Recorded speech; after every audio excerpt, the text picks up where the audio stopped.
पहले दूसरे चरण के बाद तीसरे चरण के लिए सभी राजनीतिक दलों ने पूरी ताकत झोंक दी है।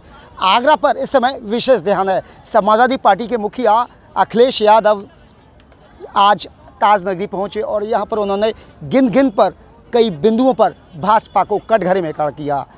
विधानसभा चुनाव के बाद उनकी यह पहली जनसभा थी और गठबंधन की भी यह पहली जनसभा थी। और आप पीछे देख रहे हैं, यहीं पर सामने इसी मंच पर उन्होंने जीएसटी के साथ साथ किसानों के मुद्दों को लेकर, महंगाई के मुद्दों को लेकर और उत्तर प्रदेश में लगातार पेपर लीक के मामले पर सरकार को घेरा। उन्होंने कहा कि जिस तरीके से उत्तर प्रदेश में पेपर लीक हो रहे हैं, उन्होंने कहा कि आके वह कौन सी जगह है जहां से ये लीकेज हो रहा है। इसके साथ ही उन्होंने आगरा के कई अहम मुद्दों को जनता से सीधे जोड़ा और कहा कि आगरा के लिए देश के प्रधानमंत्री ने एयरपोर्ट की बात की थी, बैराज की बात की थी और यहाँ के युवाओं को रोज़गार देने की बात की थी।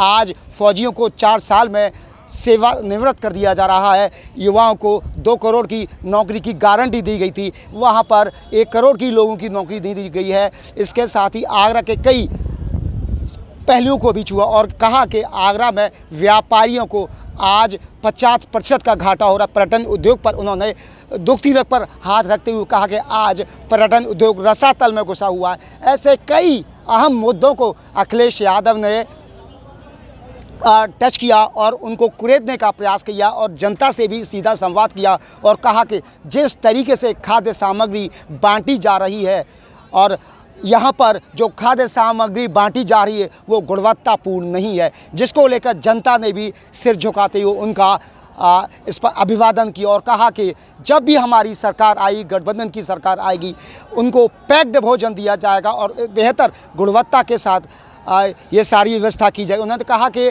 जब भी हमारी उत्तर प्रदेश या केंद्र में गठबंधन की सरकार आएगी, युवाओं को रोज़गार देने का काम किया जाएगा। हम लोगों ने लैपटॉप दिया, उस लैपटॉप को उत्तर प्रदेश सरकार ने ख़त्म करने का काम दिया। वहीं आज अमेरिका के अंदर फ्री निःशुल्क लैपटॉप दिया जा रहा है, वो हम 7 साल पहले कर चुके थे। ऐसे कई बिंदुओं को उन्होंने युवाओं से क्रोधा और साझा किया। उन्होंने अपील की आगरा के लोगों से कि जिस तरीके से आगरा के विकास में केंद्र और राज्य सरकारें रोड़ा बन रही हैं, अगर समाजवादी पार्टी की सरकार आती है तो सबसे अधिक विकास कार्य होगा। और उन्होंने जोर देकर कहा कि आगरा के अंतर्राष्ट्रीय हवाई अड्डा और आगरा का क्रिकेट अंतर्राष्ट्रीय स्टेडियम बनाने का काम समाजवादी पार्टी करेगी।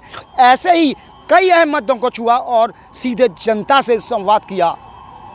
अखिलेश यादव ने कहा कि जिस तरीके से आज भारतीय जनता पार्टी संविधान को कुचलने का प्रयास कर रही है, जनता को अब उन्हें उखाड़ कर फेंकना है।